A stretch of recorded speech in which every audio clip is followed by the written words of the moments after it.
Good afternoon everyone. I am Preeti Yadav going to give demo on chapter number 4 Animal Kingdom of class 11th.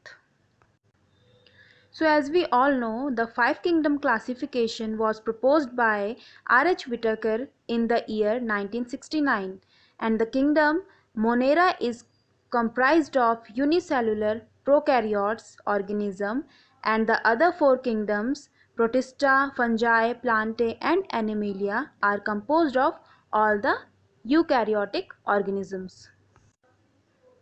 So today we will study animal kingdom.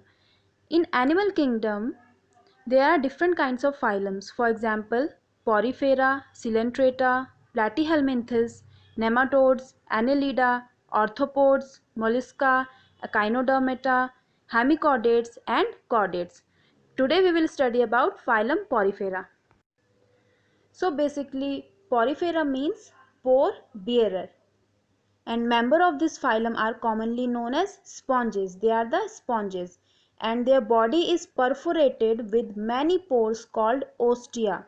So they are having small pores on their body called ostia, and ostias are the mouthlet and they allow the entry of the water, and there is one large hole that is called osculum that allows the exit of water.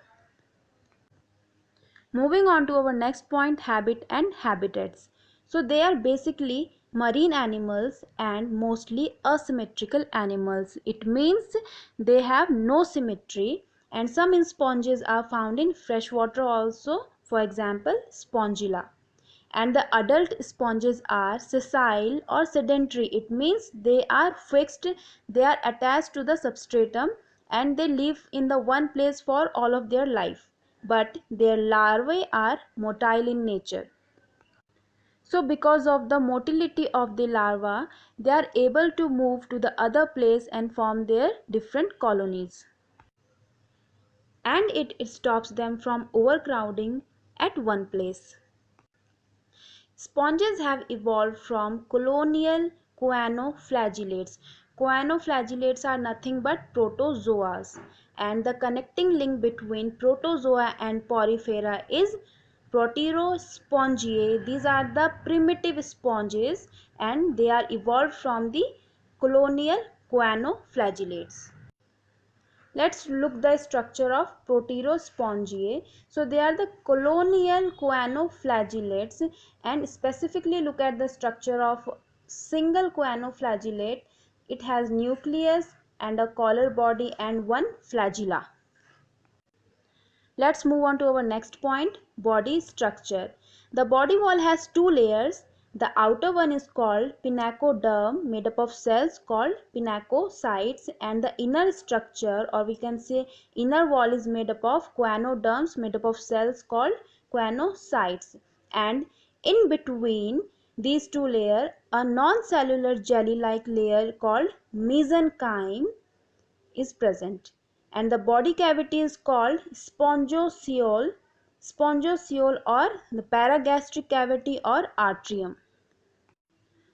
So let's see how this structure helps in gaseous exchange. So they are the cellular level of organization and they lack tissues, organ or organ system level of organization. So all the body systems are absent in it, and gaseous exchange takes place through the general body surface, and they do not have any specialized respiratory structure.